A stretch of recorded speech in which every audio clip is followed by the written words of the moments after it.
What's up, everybody? It is Matt with the Federalist Press. We're coming at you live for this week's show.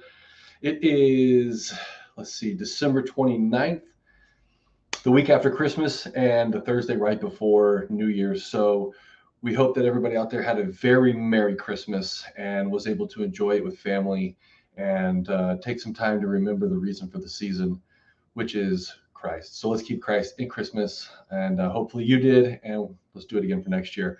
But welcome to the show. We are, I think this is our third or fourth installment of the TFP live streams that we do every Thursday starting at 6 p.m.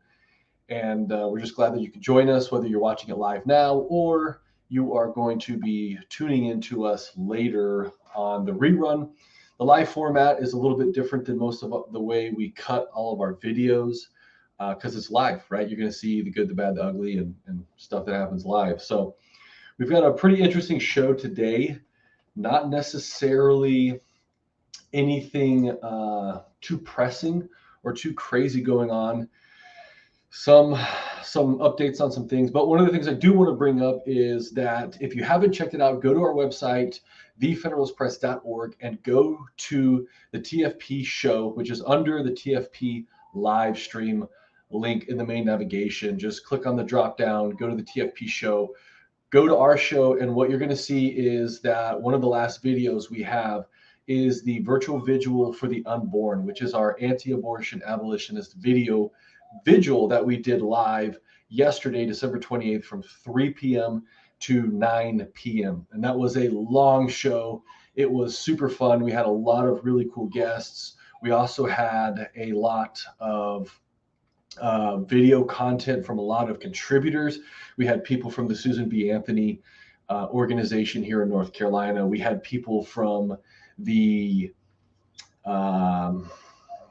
Joyce and Bruce Kemp. They came on.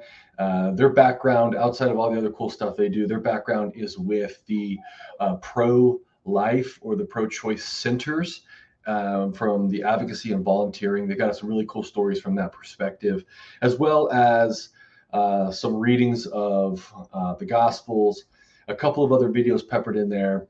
Our call to action, which for the video yesterday was to go to onevoiceforthevoiceless.org. That redirects to the TFP website, but it's the quickest way to get there, onevoiceforthevoiceless.org, and then fill out the petition and fill out the pre-filled email that you can just type your name in, and then we'll send it off for you to your state representatives here in North Carolina. So we made it really easy for you to do those call to actions. And, 2023, we're trying to tee it up and set it up right and really make sure that we get into God's heart position for the new year. And that's kind of obviously what we're going to be covering a little bit on today's show. Hopefully soon, Hussein Hill from the Narrative Assassin and the TFP will be joining me, and we'll start, round robbing some of the discussions and things that are going on in North Carolina and in other news. But it's been an interesting week in the news cycle.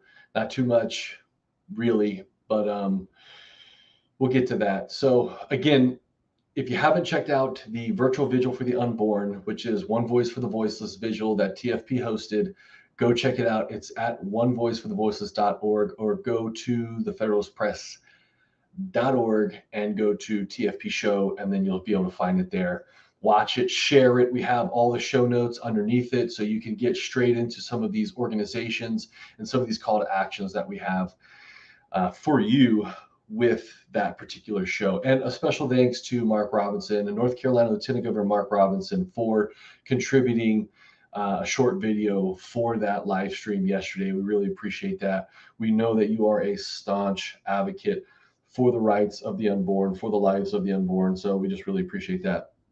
All right, now moving on to some of the news cycle real quick, just kind of give you a weekly download and update. It's not really been much going on. I mean, I'm sure everybody has seen that there's been new Twitter files that have come out, and we have at the Federalist Press, every time that those come out, we download them in PDF format, add them to the master PDF file that we have. So you guys can quickly comb through all of it, because I know how annoying it is to have to go to Twitter and try to find, okay, here's part 1, part 3, part 4, 9, splice it together, put it in its right order. That's a headache. We do all that work for you. All you got, and it's in a PDF format, so you can download it and share it and send it off to somebody or send them the link. But it's in chronological order, 1 through 9 or 10 or wherever we're at now. I think it's 10. And that way you can follow the Twitter files concurrently, and it makes sense, and you can quickly get educated on this to know what you need to know about that particular story, which is a lot. There's a lot to cover.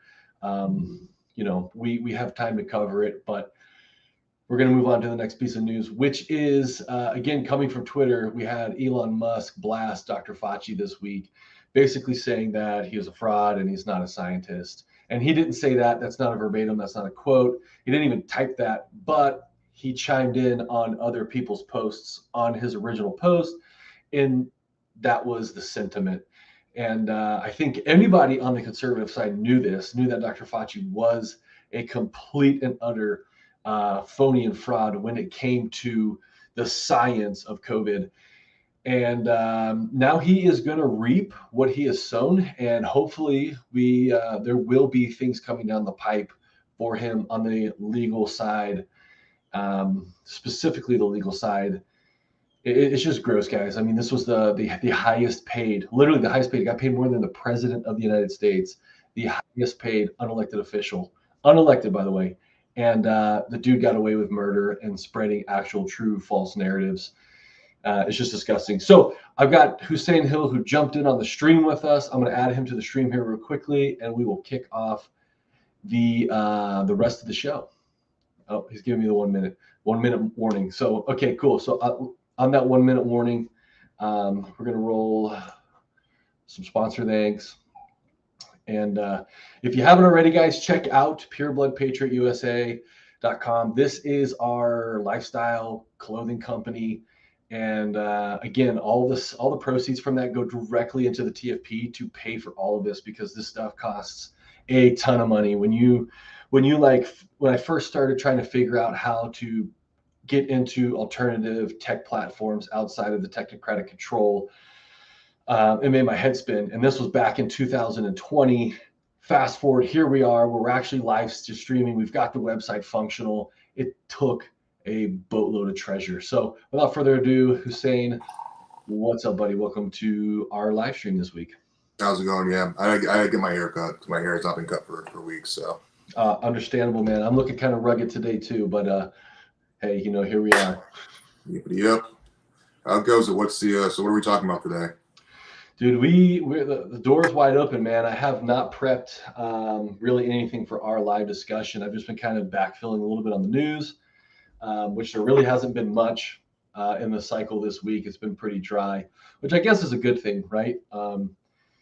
But yeah, other than that, man, just and I also recapped about the virtual vigil we did last night. If for everybody out there who hasn't watched it, Hussein was a contributor on that. He came in on a couple live segments to one, do a debate, and then also to be a commenter on the vigil, which was pretty cool. So Hussein, thanks for joining us for that last night.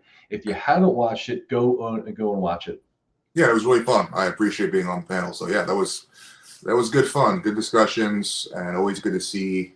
And we're just for the record, we're all those folks North Carolina bound. Yeah, so Ashley is in Raleigh, and then David is in New Hanover County. And Okay. then basically everybody we had on the vigil was from North Carolina. So we got really lucky and blessed with that. Considering how fast we put that together and with what budget we had, we did all right. So yeah, it's always good to see North Carolina people come together to do something like that. Just, when it comes to the pro-life stuff, defending the unborn. So yeah, no, it was good. It was good fun, good stuff. It was. Good It stuff. was. I had a good time. It But was yeah, exhaustive. I agree. Yeah, I agree with you. Yeah, I agree with you, though. There's really not much in the news. There's not much I can think about. I mean, you and I and an associate of ours spoke offline this morning about some things that have been happening in the last few weeks. I mean, if you want to go into that, we can. It's I mean, the omnibus bill is obviously a big conversation, but I think we covered that. That's crazy. Yeah, we covered that. I think we covered that in the last episode. I think we did. We talked a little bit on the Senate side of the House. And I mean, it's just wow, folks. It's like it's almost like money doesn't exist anymore. It's imaginary fairy dust, and the for-profit Federal Reserve can just print as much as the government wants to borrow. And at this point, yeah, I think the omnibus bill was particularly detrimental on two fronts. It was clearly an economic disaster. I mean, we're trying to cash a check we can't cash. Totally. And then all the nonsense that was packed in there is completely against first of all, the mandates of so-called Republicans, nationwide, and then just against the constituency of the Republican Party and the right wing as a whole. So, you had pro Ukraine relief nonsense. You had a bunch of stuff with a bunch of weird LGBTQ stuff inside there. So I mean, and I think there's more. I keep missing some more. I'm sure there was some other equity stuff inside there. But yeah, it was just. What was it? 45 billion more to Ukraine. Yeah. So yeah. That's the number. That's the number. And it's just. I mean, it's just. Well, we can't fund a border wall. Yeah. Well, and then you couple that with, I guess we can kind of touch upon this too, because we spoke about this offline earlier today about the Mar-a-Lago LGBTQ celebration that occurred. Dude, that is a good one. We really need to dive into that one because I've got a bone to pick over that one, man. Yeah, let's go into it, man. I mean, you can start off with your thoughts around that, then we can expound from there. Dude, give a brief recap summary while I pull it up because I really want to pull an article up on this that I found that is important. So yeah, I can't remember the date. We'll have the date probably shortly once Matt pulls it up. But sometime last week, give or take, there was a massive LGBTQ gay pride celebration at Trump's home, Mar-a-Lago, and Carrie Lake was there, Rick Grinnell was there, a few others were there, and it was just this sort of like extremely just over the top celebration of gay rights and LGBTQ agenda related propaganda. And there's even a joke, I forget the exact wording, but there was even a joke that Carrie Lake made about how all the homosexuals that were in attendance only wanted to show up because they wanted to be tackled by the Secret Service. And it's like, these are the same, politicians and political figures who, have no problem using this code word groomer. Because, what groomer, let's be clear here. Whenever Republicans use the word groomer, it's their way of attacking homosexuality without attacking homosexuality. That's what it is. It's the new sort of PC version of like the old guard of the right, which I wish we can hopefully bring back. But the old guard of the right that was firmly against homosexuality and gay marriage and things of that nature. So now the new term is groomer. And that way everyone knows what they're talking about, but no one actually go after homosexuality. So that's just kind of an aside. But yeah, I mean, these same people talk about groomers this. Yeah, people talk about groomers this and sexual, we don't want our kids sexualized. We don't want to sexualize this. And then you have like the same politicians making like jokes about gay men attending places so they can be basically molested, like weird role play molested by other men. Like that's what that joke is. Like, and it's like before, you know what I mean?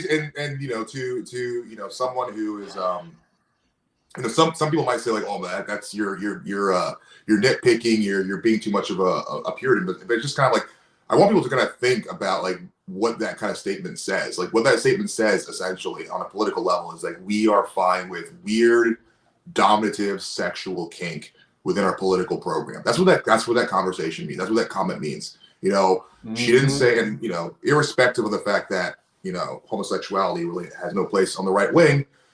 Irrespective of that conversation, she didn't even try to be tasteful and be like, oh, I'm so happy to see all these, lovely men here. Like she didn't try to even wrap it in a pseudo conservative like packaging. She just went for the straight bore, sexually degenerate joke. And it's just like, Is this what the right wing stands for in 2022? I guess so. I guess this is what the Republican Party is. This is what MAGA is now, because Kari Lake was a huge MAGA, figurehead at least. And if this is what it's about, man, then we need to redirect our efforts, man. Dude, it's so weird that like she would. Well, okay, so I've got an article up that's pretty interesting about this, and I wanted to pull this article up because I wanted to get the quote right, because it's something that Trump said that I think is complete and utter BS, like just complete BS, and we'll get into that. But here's the quote, okay? Quote, "We are fighting for the gay community, and we are fighting and fighting hard," end quote. What? Okay, that's the first part. Let's go to the second part of the quote. Quote, "With the help of many of the people here tonight in recent years, our movement has taken incredible strides. The strides you've made here is incredible," end quote. Okay, okay, what percentage of the population is he speaking to? Because it's definitely not his base. All right, "With the help of many people here tonight in recent years, our movement has taken incredible strides." What movement are you referring to, Trump? What movement is that? The subversion movement? Then yeah, sure, I'd agree with you. But if we're talking about the movement into actual conservatism and Christian values, absolutely not. It's crazy, man. Man, it's pathetic is what it is. And like after our meeting this morning, our team meeting this morning, when you logged off, I was talking to our other associate about Trump, and the reality is as follows when it comes to Trump. And people have known me for a while, and people have watched my content or whatever, they know this kind of the lore, my political lore. I was very much into far right politics way before Trump was even a thing. If anything, I sort of toned down my political axe to grind for a while, and then I've kind of just re-embraced it because it's what's natural. So, but either way, I was very much familiar with like terms like nationalism, America First. These terms are I knew these terms like in 2010, right? And so me and other people that I associate with during that time of my life before I got involved in politics, when we saw the ascension of the Trump movement in 2015, we identified a few things that a few other people I think saw that were on the kind of fringe of political discourse, but now we're very much become the mainstream, which is that Trump was a watered down sort of like nationalist light. He's a civic nationalist, right? He's a social liberal. So essentially what Trump represented in 2015 was a sort of authoritarian nationalist rhetoric and posturing with respect to international diplomacy, or like interacting with like foreign interests and foreign entities, but very, very much a socially liberal / modernized libertarian approach to domestic affairs.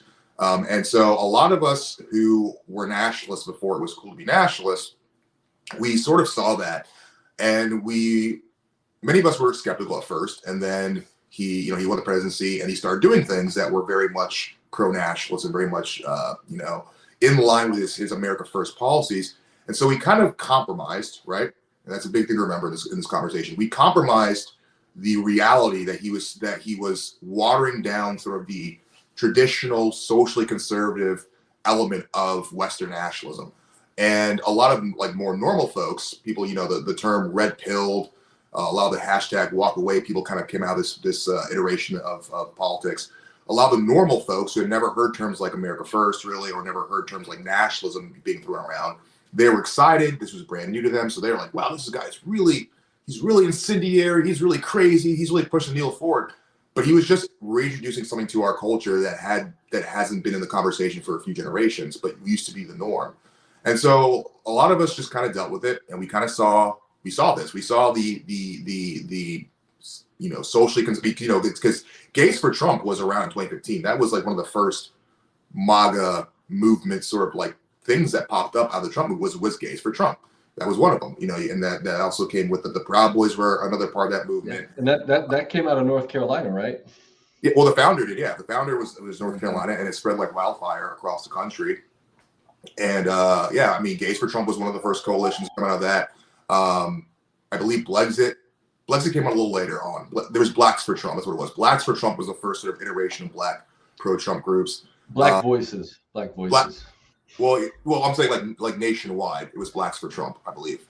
And I think it was Voices on all of it. Was it really? Yeah, okay. Yeah. Because like the RNC felt like it was weird to say Blacks for Trump. So I'm not talking about that. I'm talking about before the co-opting of a lot of this stuff happened. So like 15, like 2015, right? 2016, like the meme wars, right? Like the beginning of like this movement. You had gays for Trump, you had Blacks for Trump, you had Latinos for Trump. You had the Proud Boys, they came out of that. You even had groups like, even on those, farther right, with like the Wyandantians, I Danny Europa. So you had all these like very disjointed groups kind of like coalescing around. The Hotep movement did the same thing too. The Hotep sort of black pride, Black power, Pan-African sort of nationalist element. All these sort of like disparate groups sort of coalescing around Trump because he was the first person to be fervent about nationalistic perspectives, but because of his civically minded liberalism, or his liberalized civic nationalism, however you want to qualify that, there was room for people of this ilk to always be a part of the conversation in his coalition. And no one really addressed that. No one really took the time to think about how long is this going to last. And a lot of the stuff really between really Charlottesville and then January 6th, between that time frame is when this conversation between the socially conservative, so-called far-right element of the MAGA movement and the socially liberal, civic nationalist, libertarian side of the MAGA movement really started to have this conversation, this clash about what the MAGA movement is going to look like. And so, and you're right, during that time, the RNC had dollar signs in their eyes, and they saw in with the sort of civic nationalist, liberalized version of the MAGA movement. That's Read Your Lady MAGAs, hashtag Walk Away, Black Voices, so on and so forth. Right. So, this who's is... who's that other activist that's on the scene? Presley, right? Is that him? Scott Presler. Yeah, Presler. Yeah, Scott Presler. Yep. He got a lot of time on... Say again? He got a lot of time on the RNC, man. Yeah, he did. And, I can be generous and separate his work from a lot of other things. I'm not going to talk about things that, as far as I know, are not super duper public about what I know about that gentleman. But, out of that entire like LGBTQ coalition, so-called, he was the least toxic, I would say. He was actually trying to do something. I'd agree with that. He was very professional. Yes. For the most part. Yeah. When it came to like front face, front facing. Mm-hmm. But unfortunately, he was a part of this push to normalize sexual deviancy and sexual abnormality, really, to use a less like moralistic term, in the modern right wing. And he was a big part of that. Lady MAGA, hashtag Walk Away, Brandon Straka, so on and so forth. So, yeah, I mean, yeah. And Brandon Straka just started up his own media universe, I think, too, here recently, or at least restarted it. And he's trying to get back on the scene in a big way. And let me be very clear here, Mika, because and I tried to have this conversation with some of the representatives of that coalition, and some of them, I think the only person that was even remotely receptive to any degree indirectly was Scott Presler, because like I said, Scott Presler, while being flamboyantly homosexual, that was never really necessarily his brand. It just happened to be a part of his personality that helped him kind of promote himself. But let me be very frank. I don't hate these people, and I want to make that very clear, because I think that whenever this conversation comes up, it always turns into like, oh, you hate the gays, or you hate homosexuals, and it's like, no, I don't hate these people. I want a cohesive, first of all, country, and I guess more importantly at this juncture, I want a cohesive right-wing movement. I want a movement that is conservative. Like, that's what I want. True conservatism. Like, I want authentic right-wing movements. That's what I want. I don't want this weird sort of like we're trying to appeal to the broken mainstream and to a society that is basically debating whether or not it's cool to rape, abuse, and castrate children. I want a right-wing reactionary real movement, and this is not sufficient. It's not sufficient. So, and you brought up a good point, man, because I have this on the screen. I want people to know exactly why reactionary movements against the GOP have sprung up. And it's because of this right here. And I'm going to read it. This is the RNC, basically the RNC playbook, right? Every 4 years, technically they should. Every 4 years, the RNC gets together and they hash out their new like charter of existence. Okay. And this is the 2016 charter, which means that it was being written in 2015 when all this stuff was springing up. And they didn't update it for 2020 because they thought Trump was going to win. So why update the playbook? We don't need to. But I'm going to read this to you because this is why people such as myself get pissed off. And I think Hussein could agree. In here, it talks about marriage. All right. And the headline is Defending Marriage Against an Activist Judiciary. I really think that should get changed around and say activist internal divisive politics within the GOP, defending marriage against ourselves. But but I'm going to read this to you because most people have never read this document. You're saying it will blow, just like most people never read the Bible, it will blow your mind how many Republicans have never read the freaking piece of paper that they espouse to follow. All right. Yeah. Traditional marriage and family based on marriage between what? One man and one woman is the foundation for a free society and has for millennia been entrusted with rearing children and installing cultural values. Hussein, where in that definition does it say that we're actively supporting homosexual behavior, where we're actively supporting transvestites? Well, it doesn't say we're not actively, right? Well, true, right? Yeah, I mean, a reductionist thought process. Yes, but that's literally the sort of that would be the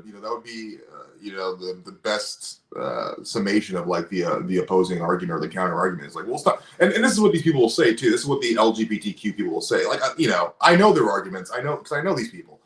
And it's like their argument will basically be something too akin to like, we're not trying to change heterosexual marriage. We're just trying to solidify our own marriage. It's like either way, even if we just went off the secular definition in the RNC playbook, okay, not even the biblical definition, which it's pulling its verbiage from, but let's just go off of the secular Republican definition: one man, one woman, right?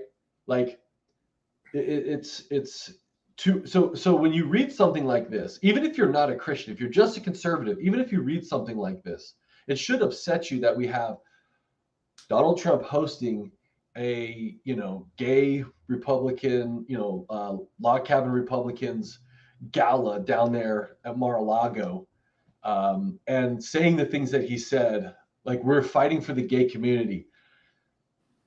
Dude, there's aspects that we're fighting for. We're fighting for their ability to have the same level of protections and liberties that all of us do, but we're not fighting for their ability to subvert us. Well, we're fighting for Americans, and they are Americans. I mean, right? Absolutely. Whatever. Like they're American citizens, but yeah, they're American citizens. So like we're fighting for the. Yeah, so we have a few things. So the first thing is that you're absolutely correct. Like we're first of all on a politically strategical level, which I'm thankfully getting deprogramming myself from that mentality. At least. In the sense of like the GOP dialectic, but even on a strategic level, like it's a reductive to be like, we're going to fight for this particular Democrat. If your kind of nominal sort of like selling point is like, we want to be America first, well, then that means everyone that's a legal law-abiding citizen would be covered in that mandate. So that's number one. They should, right? Yeah, they should. But that's number one. But number two, and this is the part that has to be said, there is no LGBTQ community. There just isn't. I'm sorry, and this is the fundamental reality of the conversation, man. Up until very recently in Western history, homosexuality was not a citizenry, it was a behavior. Like, that's a reality. If you look at everything before these sort of like Western liberation or political domestication of homosexual behavior, it was a behavior. It was never a citizenry. Look at ancient societies. It was never a citizenry. It was a behavior that some people indulged usually for dominative reasons, usually for weird sort of like archaic grooming caste-based procedures to like bring young men into like some version of manhood in those societies. It was never, and then in the more modern context, before the legalization of homosexuality, it was something that men in particular did in dark and shadowy and you know, red light districts in places of like ill repute. It was never something that was a citizenry. It was never a class of people, because it can't be a class of people, because it's a behavior that leads to nothing. It doesn't lead to anything. It's glorified. Sorry for the vulgarity here. It's glorified masturbation. That's what we're talking about here. And I think like we need to get back to a conversation as Americans of like being very blunt and forward about what we're talking about here. So we talk about homosexuality, and I have homosexuals in my family. I have in particular one family member who's a practicing homosexual. Love her to death. She's my family, and I had this conversation with her actually over the Christmas weekend, and she was very receptive to it. It was a tough conversation, but she was very receptive to it. But yeah, no, when you have this conversation about homosexuality, you have to break down what are we talking about. Mm-hmm. What are we talking about? We're talking about masturbation. We're talking about masturbation. That is what we're discussing. It's two people of the same gender / sex getting off to each other in a way that does not lead to a child. And and then you couple that with the culture surrounding homosexuality, because these people inherently know. And you know, I've covered this extensively on my channel, as many of those who follow me, who have followed me for a long time and know my work. Everyone knows that I've covered homosexuality for a long time, and the sort of like the fallacies of the homosexual domestication and normalization movement. Many also know that I'm a advocate for conversion or reparative therapy, due to the fact that I spent 5 years as homosexual and left it behind successfully. So this is a conversation that I understand. Thank God. Yeah, Praise God. Unironically, seriously, and thank God I only spent 5 years. Thank God, like I thank God I wasn't like these other guys, like Brandon and a few other people who have just been this way for pretty much ever, for the most part. Thank God for that. But I understand this phenomenon, and I understand where it comes up, and I especially understand it when it comes to male context. A lot of this stuff stems from psychological trauma.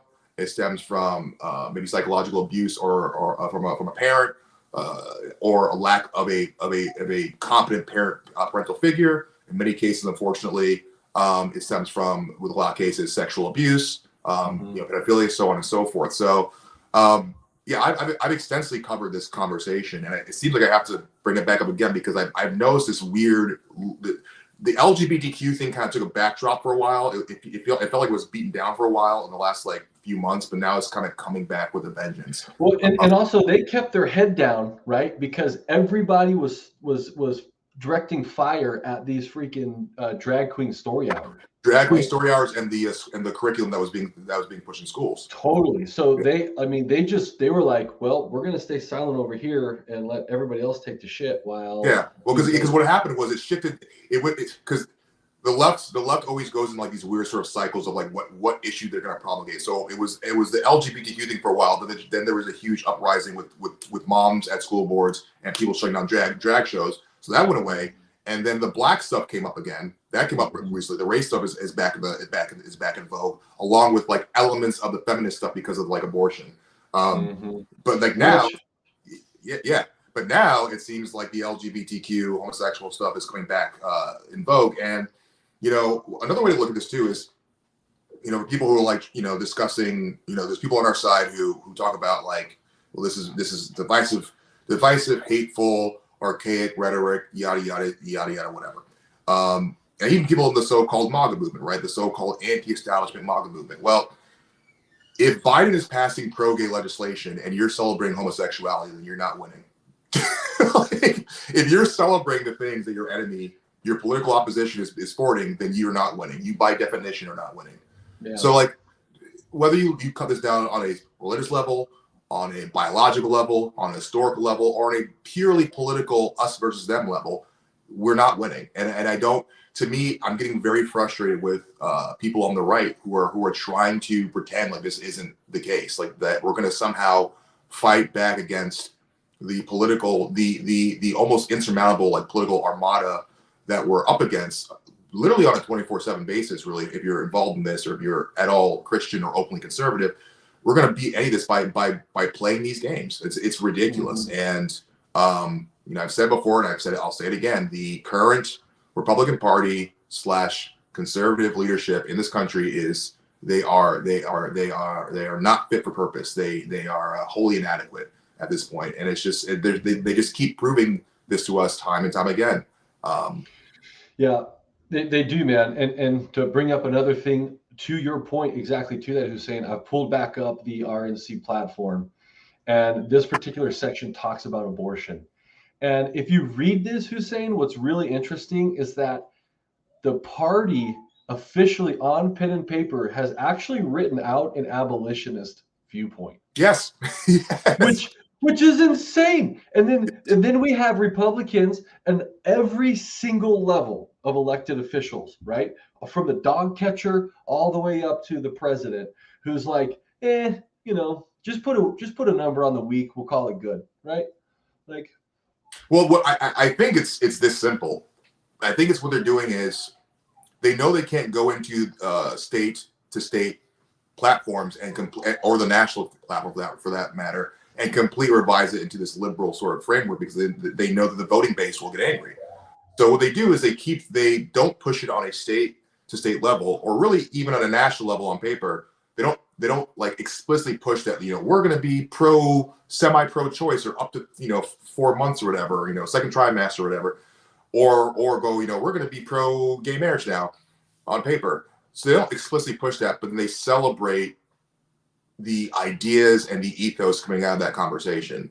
So you have certain like Republican politicians on the abortion, issue who will talk about like, we need to have a serious conversation about common sense abortion laws or common sense pro-life laws. And it's the same. It's the pro-life version of what you see or what you saw with Mar-a-Lago and the hashtag walk away. It's the same thing. It's like they're still trying to, because like if you look at Mar-a-Lago, the Mar-a-Lago event, they were apparently Trump was evoking the whole stolen election thing. So he's trying to be a liberal and a reactionary at the same time. He's like being like, yeah, we love gay marriage and we want to fight against the AIDS epidemic and we want to fight for the LGBT whatever. And then he'll be like, but also they stole the election and we got to fight the system. It's like, dude, like this is ridiculous. This is completely. Well, it's time to get off the fence. Yeah. That is the message for 2023 and 2024. Get off the fence. Yeah. You've got to, man, because you're placating 1% or less of the population for so many issues. And you're I mean, dude, there's been speaking of news cycles, there's been a bunch of polls that have come out that are like not in Trump's favor, dude. Because he's disenfranchising the people who got him elected. That blue collar truck driver and farmer and, just middle Americana, those people are looking at this going like, no. Well, it's fascinating. Like a few weeks ago, to your point, because what's happening is that a lot of, we'll call them MAGA loyalists, right? People who still believe in the Trump thing. And people who I'd say otherwise are good people. I want to make it very clear. People, and I mean it's legitimate. They're actually, you talk to them, they're good people. Dude, I'm one of them, right? Like, yeah. Well, I mean, like, when I mean Trump loyalists, like they're wearing the MAGA hats. They're like running for office with the MAGA hat. Like they're still like, I'm talking like on local level. They're on tour with his. Yes.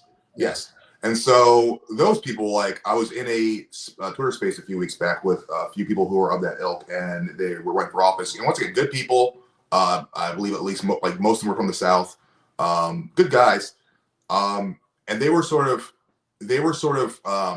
echoing the political program of Trump. Like we have to do this, and we have to go into this facet of the party and work with it here. Basically saying like we're here to fight the establishment, but like we're really just gonna keep playing the same game. we're gonna and then like it's a fake war, bro. Well, yeah, and so it was kind of a Q&A for them because they were running for office, and their own base was being like, how can we win in this system when we all just agree that the system is rigged?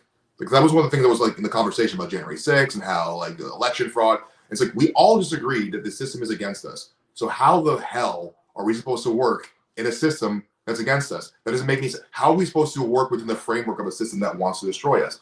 And a lot of the MAGA, still wearing their MAGA hats 24/7, loyalist people, not like people who support, not like people like me who remember 2015 Trump, who remember 2017 Trump, who remember, build a wall. We're gonna kick out the Muslims, like the real, like that Trump.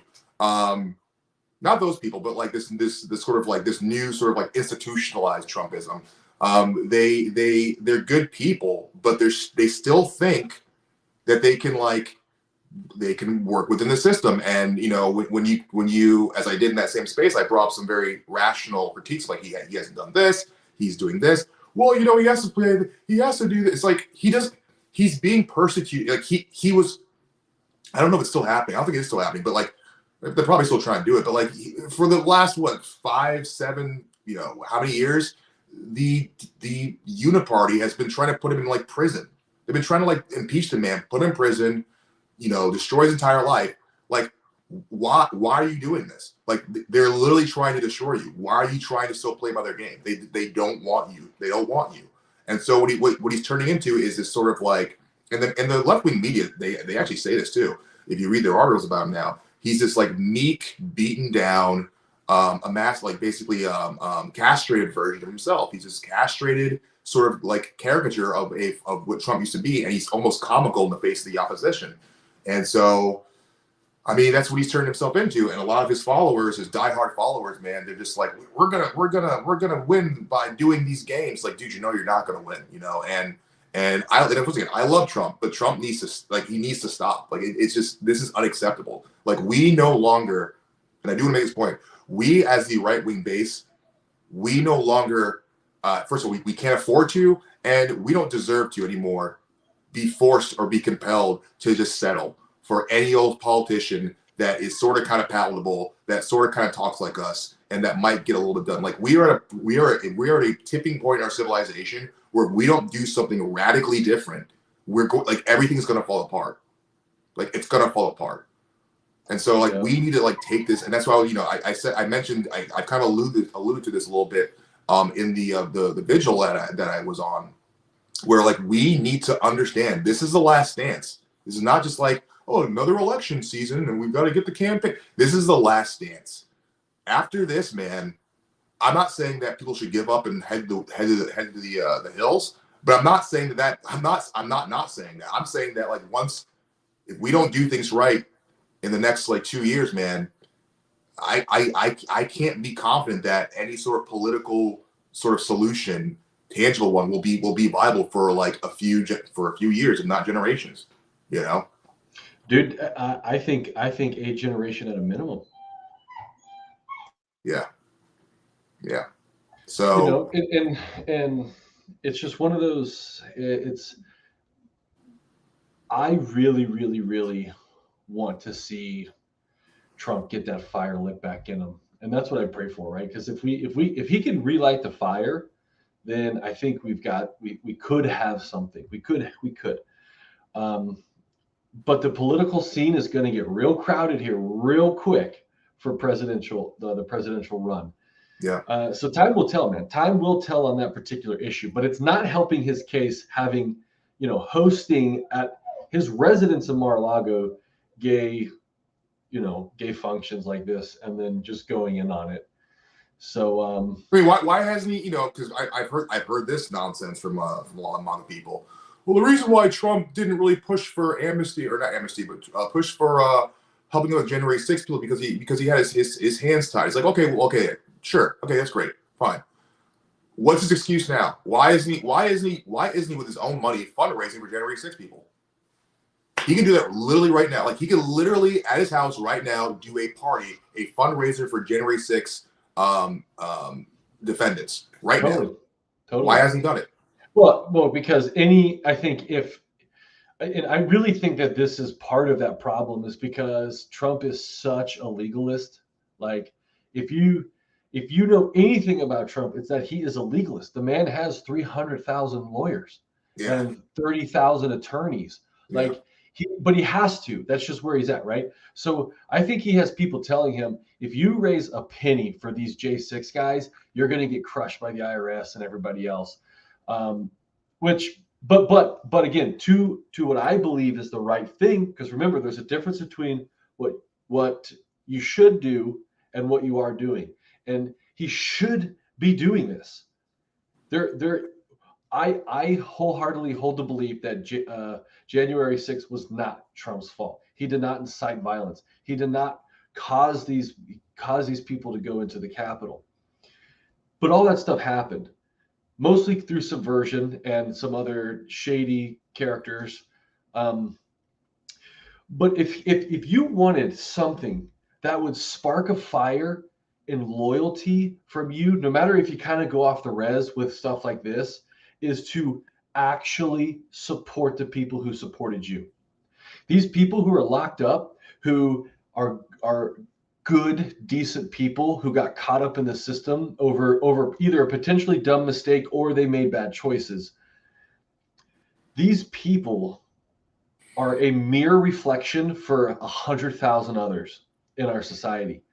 And right now, it feels like, especially with the J6 issue, the J6 prisoner issue, it feels like Trump turned his back on his entire base and was like, well, if you show up to one of my rallies and things get a little weird and, the government plays games with you, then that's on you, man. Like, don't care.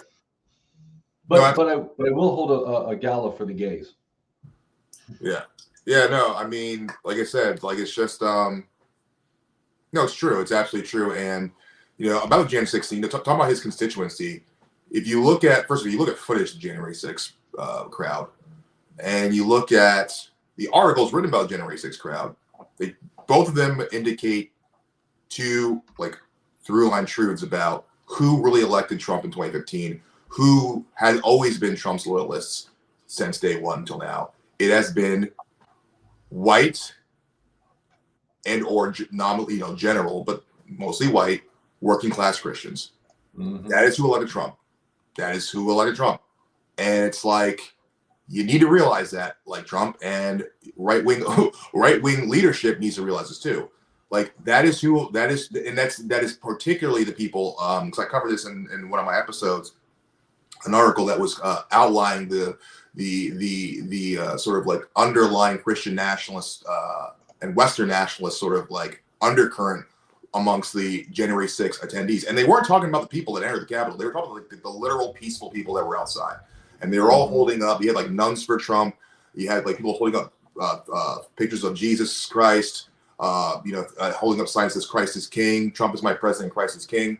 And this is something that the mainstream media picked up on immediately. It was majority white working class people who were Christian.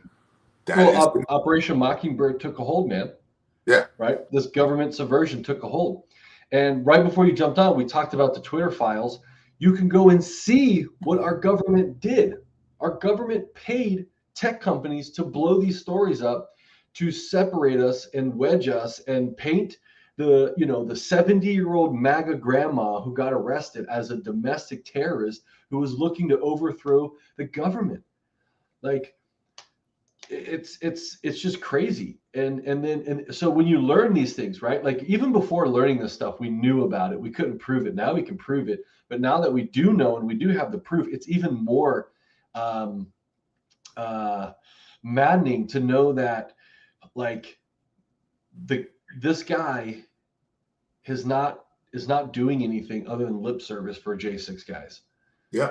And same thing with Marjorie Taylor Greene. Marjorie Taylor Greene became a massive disappointment in the last few weeks. She went from being America first, I'm America first, and I'm unapologetic, to disavowing people, to walking back her commitment to defund the Ukraine efforts, to doing literally nothing for January 6th people. Like all she did was, I think she visited like where they were incarcerated, and that's it. She has done nothing else. She's visited, I think, a total of 3 times. I know 2 for sure. And then they're not allowed in. And then she turns around and endorses, and then goes on a crusade to endorse Kevin McCarthy, the most subversive person Turtle Mitch. Yeah, and the most subversive people in the RNC leadership. It's just like, dude, like it's over. Like I think there's more at play with her than we think. Yeah, yeah. Well, no, I think it's simple. She got intimidated she got politically intimidated. She got politically coerced into getting in line. I think it's that simple. And she's also, and you and I know because we work with this demographic heavily in our area. She's a Southern mom, right? So like, I mean, let's be frank too. There's also that element too. You know, maybe the Republican Party needs to stop promoting moms to lead the political leadership, like to lead the political battles on this nerve. Maybe we need like more fiery men to do so. You know, and that's another aspect too that people don't want to talk about, but it's true. And I had some conversation with associates as well, which is the majority of the GOP, and I know professionally, the majority of the Republican Party leadership, grassroots leadership, is run by women. Mm-hmm. And this is not even controversial, people. So anyone watches is like, oh no, he's saying that people who are Republicans can't be women. It's like, shut up, that's not true. I'm using facts and logic, as many people as the you know the the revered intellectual Ben Shapiro would say, facts don't care about your feelings, right? Mm-hmm.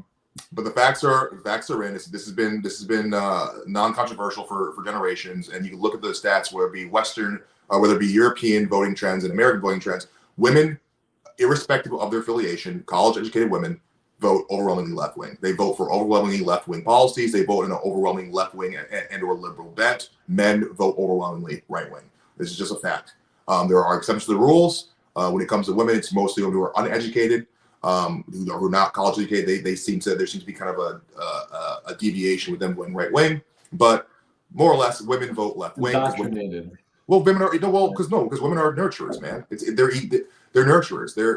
Their primary function is to be empathetic.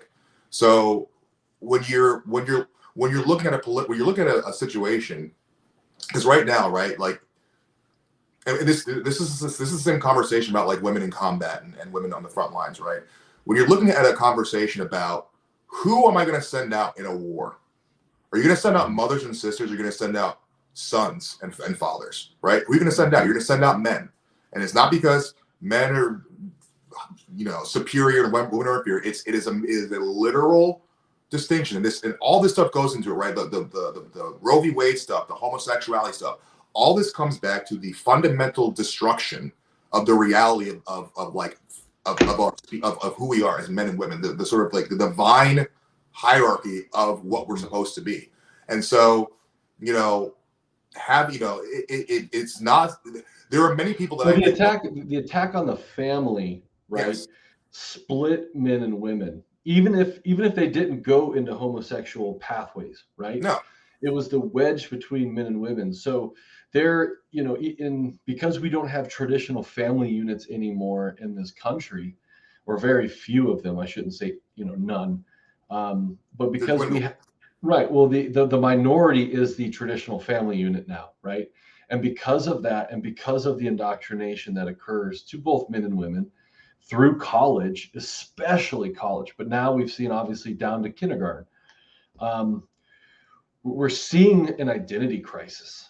And that identity crisis is playing out because the gifts of the gifts that God has given women, specifically nurturing, is they're seeing like, okay, I've got the way for me to fix this is I'm going to go get elected. I'm going to fix it. I'm going to nurture this back together. But to your point, Hussein, we're in wartime right now politically, and we need men who are going to put everything, you know, to literally go fall on their sword and shield for this.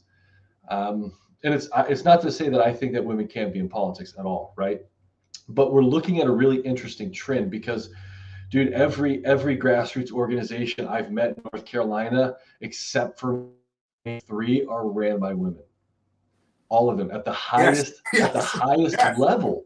Yes. At the highest level. Yes. And that's not to say that they can't do a good job or they haven't done good things. Well, I mean, I think, you know, one thing you and I think we agree on this channel is that we don't have to make, if you believe that me and Matt are or I'll even take the run this. If you think that I'm sexist for saying that men and women have specific roles in society and that men should be the ones running political infrastructure and women should be mostly, essentially, basically in the house, and we'll say like hospitality, which is what it used to be like maybe like 50 years ago. If you think that makes me sexist, then you're a child. And I think that the qualifications need to be broken down for this reason. This is what I'm saying, because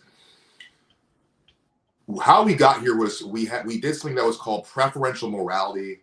Essentially, it was preferential morality, or you can call it preferential political objectives, right? So you had certain people who only want to go after the trans stuff, or they only want to go after the pro-life stuff, or they only want to talk about women and feminism, or they always picked a specific niche target to attack. And then if another conversation came up that wasn't comfortable, they're like, well, we can't talk about it right now. We can't do that. It's like, no. The reality is men and women are fundamentally different. They are. And when it comes there is a correlation that you just brought up, that there is a proliferation, a large plurality of women involved in the Republican Party. And also that is increasing as we go forward. And our party is getting more and more liberal. That is not a coincidence. That is a correlation. And it's because women tend towards liberal sentiments. That's what they do. There's nothing wrong with that.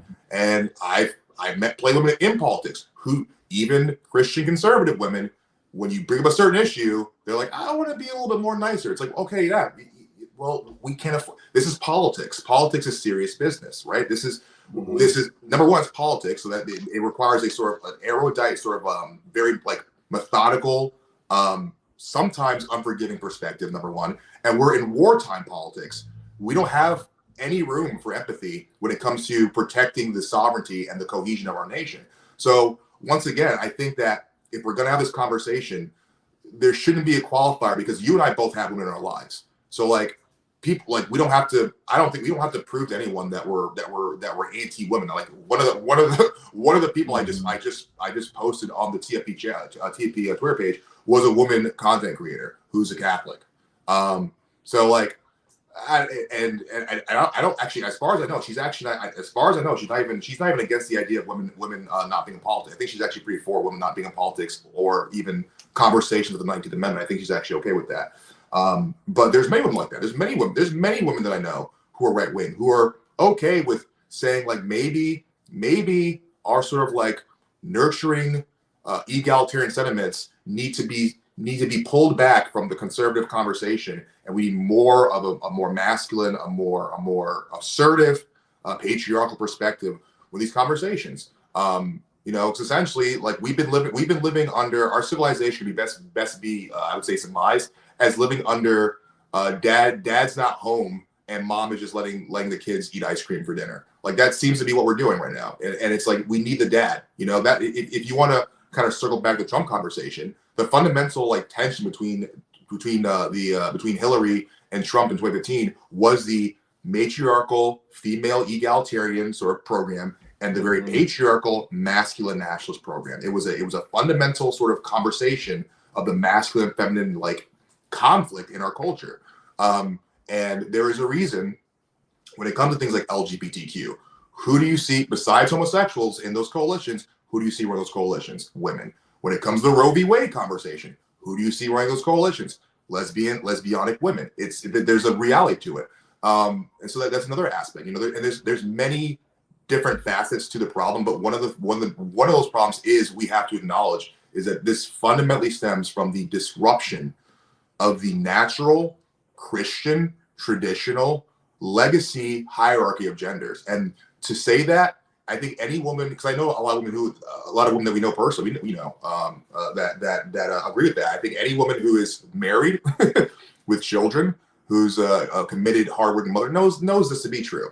And a lot of women in politics, unfortunately now, on the right side as well, have engaged in this sort of like feminist nonsense, this egalitarian girl boss nonsense. It's not helpful. It's just not helpful. I think that I'll put it to you this way, because there is a division, I think, between women in politics and women in general when I look at certain things, right? And I think that's because of the season, right? The first thing we have to remember is this is wartime. and wartime has a different set of rules. You just have to have men fighting.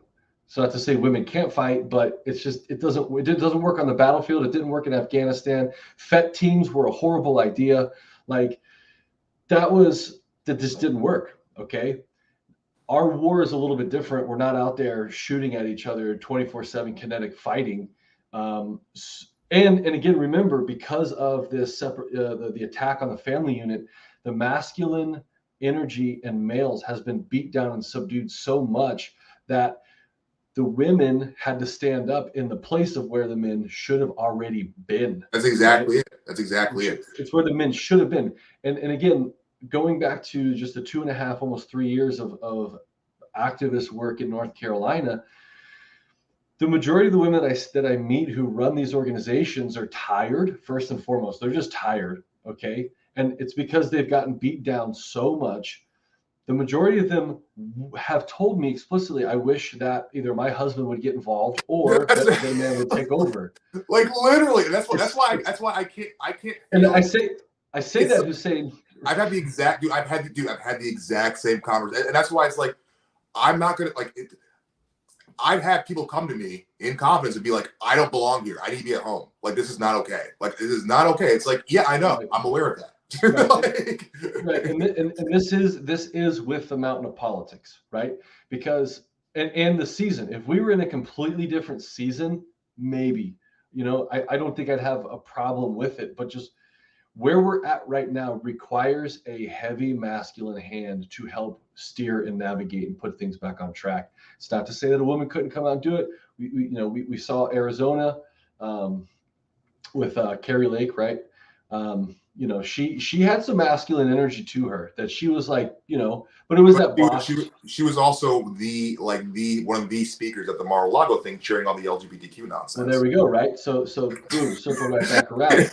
But again, remember, but her cycle was way faster than MTG's, right? MTG Sure. came out with that masculine energy, and then they both kind of are crash landing at the same time. It's weird. But this goes to show that, and nobody's perfect, right? I'm not perfect. Men aren't perfect. But as a wartime strategy, you need wartime leaders who I personally believe need to be male in this particular season to get us through. On top of that, I really want to focus on a couple of other things you said, because I think it's important to flesh this out. The mountain of politics and where women's roles are or should be in that, I think, is very different than the mountain of business or the mountain of education or other things. And the reason why I say that is because, you can be a professional woman, you can be a professional wife, you can even be a professional and a mother, or all three of those things, and be able to do God's work in your workplace. And that has nothing to do with the gender roles, so to speak, right? There is a functionality to the traditional family that has to get fed. But if you're going to live a Christ life and you are forced to work, okay, or if you choose to work, then you've got to double down on following Christ in your workplace. And that goes for men too. Men, we get sucked into this thing where it's like, hey, I got a job here, and with the boys, we're going to go do X, Y, and Z. And it may or may not actually be the right thing to do. When in fact, if we're actually chasing God, and whatever, whether we're men or male or female, that workplace can turn into your battlefield. And God calls people to those battlefields, whether they're men or women, just like God can call them to politics. But it's one of those things, man, where I hear what you have to say on that, and I don't necessarily disagree with fractions of this. I think that there's a new way forward, though, with what we've got to deal with. And let me address this, because I get your laying down, and so I want to kind of address two things you mentioned. The biblical thing is a big part. So if you look at the Bible, all the instances of women engaging with the workplace or whatever, engaging with the part of society, it was always in a beneficial, supportive role for the husband. That's what it was for. So if we're using biblical context, so that's number one. But on a broader conversation, so here's a good example, right? Here's a place where the women shined right? And you can the most effective political movements have been the movements that are in line with our nature. So one of the most effective movements that popped up in the last year or so was the school board movement. Why was that effective? Because you had a bunch of women, mothers, going to bat for their children. As a matter of fact, people like myself and others were telling men, don't go there. Like, we don't, and some men would go there and they would yell, and it would fail because it wasn't this men going in there and trying to scream at people. It's just not gonna work. It's gonna be, okay, man, you need to go home. Like, you need to chill out. But a woman, mothers going into the place where their children are being taken care of for the majority of the day, going in there and defending their children, that everyone, irrespective of your political affiliation, when people saw footage of mothers stepping up to those stands and having their testimonies, the reason why it resonated with every liberal, everyone that watched it, because everyone interested, this was women reclaiming what they do, which is to be mothers. It was a natural manifestation of their nature. That's what it was. It's the reason why people like Kamala Harris and Hillary Clinton are off-putting. Why are they? Because they're women who have embraced this sort of this misandric, anti-hierarchical, anti-male essentially like energy. We're like, I'm gonna be the girl boss. I'm gonna run things. Like, stop. Like, just stop. Like, stop. We've had enough. Like in 2016, a lot of 2016 conversations really combated the whole feminist movement. But yeah, no. Once again, like the school board is a great example of a modern manifestation of divine femininity, working as it should, right? So once again, this is not to say that women should be chained to the sink and have no rights. No one here is making that claim, and no one that I know who's serious, who's not trolling people, right? Who's not literally trolling people, is making that claim. I've never met any serious person on the reactionary right, on the farthest rungs of the reactionary right, who's a serious person who's literally saying we need to put women in chains and they can't do anything. And no one's saying that. No one.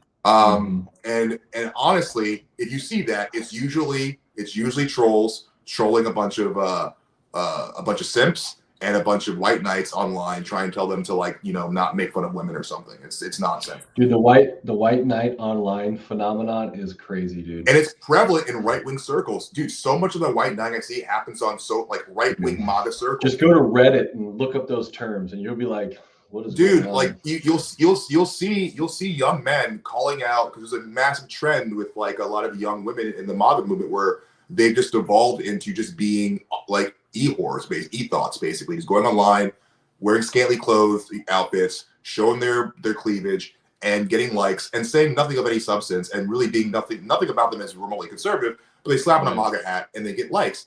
And there's young men be like, "Hey, man, you're kind of devaluing our entire movement, and you're another iteration of an OnlyFans, and we don't want this anymore." And then you'll have people on the MAGA movement who are like, "Hey, man, you can't judge her, and she's just being, let her be her. She's a free spirit." It's like, stop. All this stuff is connected, and this really, we as modern people have to understand this. You cannot divorce feminism, and I mean literally the entire history of it. I'm talking about the suffrage movement. I'm talking about going all the way back. You cannot divorce feminism from homosexuality. You cannot divorce the disruption of demographics from the rise of political tribalism in this country. What we keep trying to do in this conversation is pick out certain issues and then not follow them to their logical conclusion. All the things that we've allowed to proliferate in our society have consequences. They have consequences. Demographic disruption in the form of immigration, in the form of lowering birth rates among the majoritarian population, historical majoritarian population of the United States with Europeans, that has a result. Things like the suffrage movement and the sexual liberation and the advent of the birth bill, these have their consequences, and we're living in those consequences.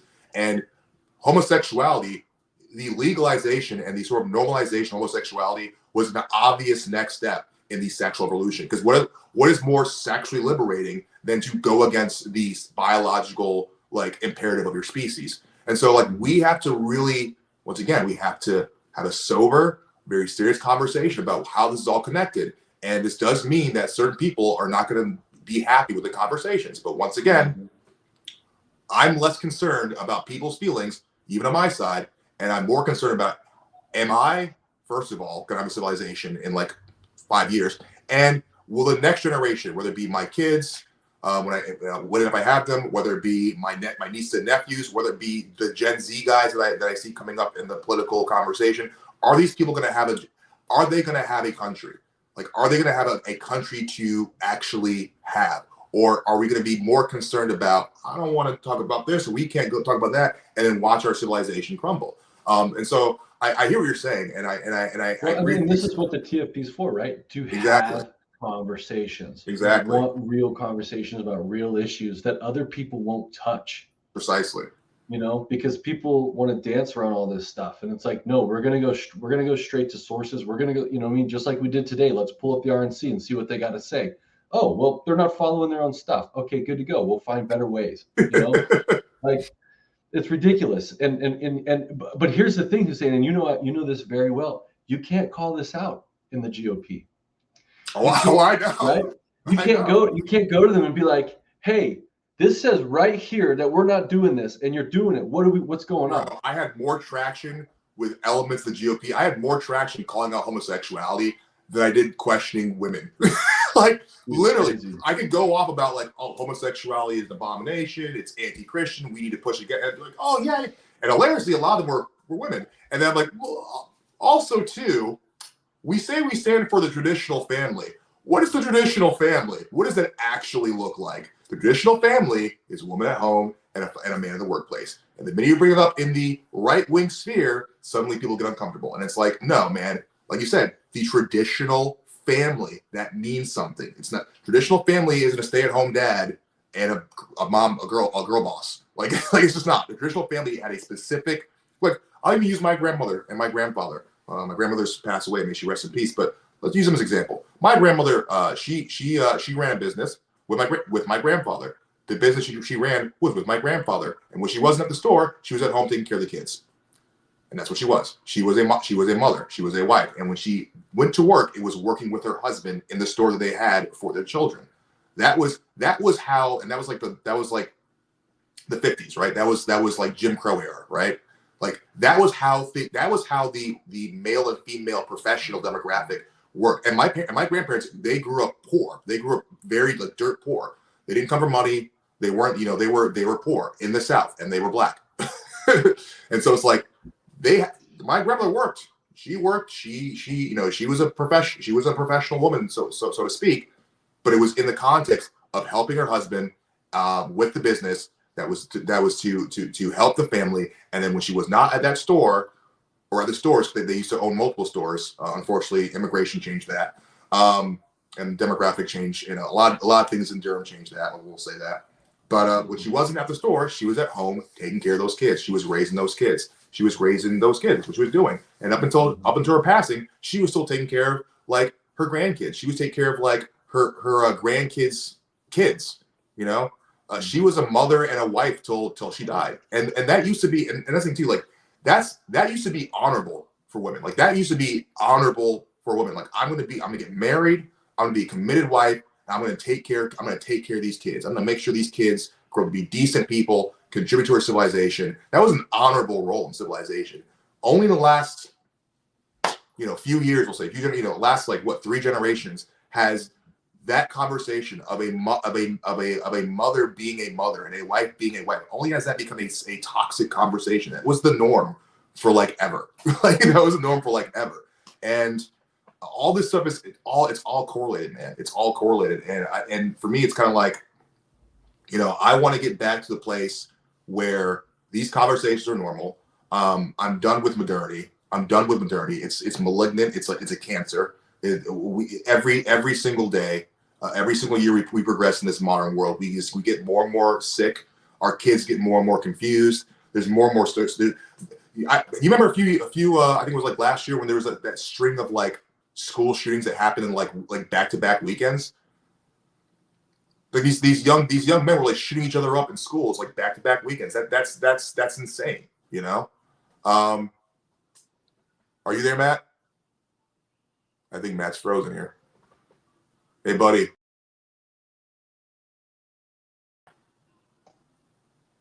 Don't know what happened there. Yeah, I don't know what happened either. Yeah. Well, anyways, we got to put a pin in it. That's a good. We're past the hour mark. Thanks for jumping on. Maybe next time we can get more into that issue because I think these are obviously conversations we need to have.